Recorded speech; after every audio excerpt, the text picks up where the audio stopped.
that are coming up. Our second discussant is Hanan Jacoby, and Hanan is lead economist in the Development Research Group at the World Bank. Welcome, Hanan. We look forward to your comments.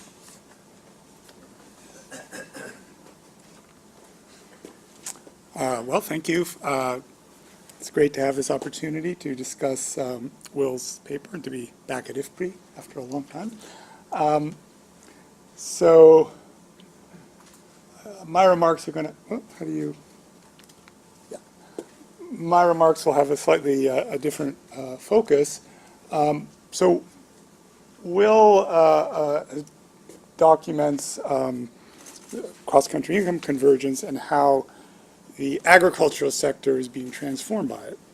And my question, the question that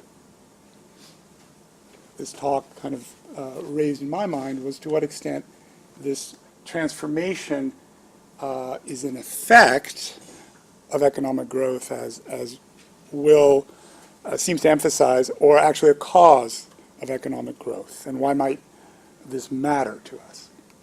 So, just coming back to the notion of income convergence, the neoclassical growth model implies that countries with low capital stocks should grow faster than those already in a steady state. So it's really convergence across countries is sort of built into the one sector neoclassical growth model.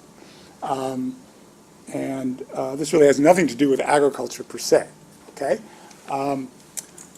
but there's of course a long tradition, which Will alluded to in the development, sort of macro development literature, that considers agriculture as a separate sector from non-agriculture, and that literature has become very active as of late in trying to understand structural transformation.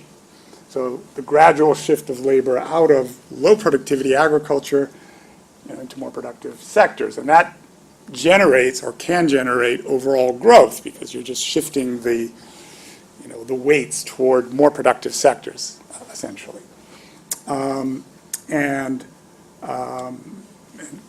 Sort of the basic models of this process emphasize increasing agricultural productivity as a precondition for this kind of growth. The reason for that is because it just takes fewer people to produce the food requirement, and that allows labor to move out of agriculture, particularly traditional agriculture, into more productive sectors. So, is agriculture the growth engine? Is agriculture driving this convergence that Will has documented? So, the paper by Gollin et al. That Will referred to actually was new to me, and I thank him for bringing that to my attention. And it's a potentially important piece of work. It looks at the relationship between GDP per capita, the cross-country relationship between GDP per capita and the adoption of high-yielding food varieties, and it deals with, of course, the simultaneity between these two trends.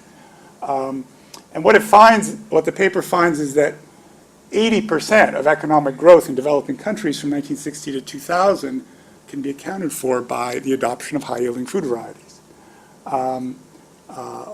Much of this effect comes from increased agricultural productivity, but a good chunk of it also comes from the reallocation of labor that results from high productivity that we just talked about, the structural transformation part. And then there's some results on population, which are also pretty remarkable. The developing world would have had 1 billion more people without this green revolution. So again, these are really surprising and potentially important results, but in my microeconomist's mind, I have some issues that I think need to be sorted out. One of which is that the effects they're estimating persist even looking at a sample of countries dominated by sub-Saharan Africa, which had very low adoption over this period and also very low growth. So unclear what's going on there. Another thing about the results is that they suggest that there's actually a negative association between national income and high-yielding variety. It looks like the more income you have, the lower your adoption rates, if you interpret their results. And that goes against our sort of intuition, actually what Will discusses in his paper about, you know, the income growth and R&D and so on. And finally, I think this is maybe most important, is there's not much room left after you take out 80% of growth for other causal factors that have been shown to be important, such as trade liberalization, non-agricultural technology growth, and so on.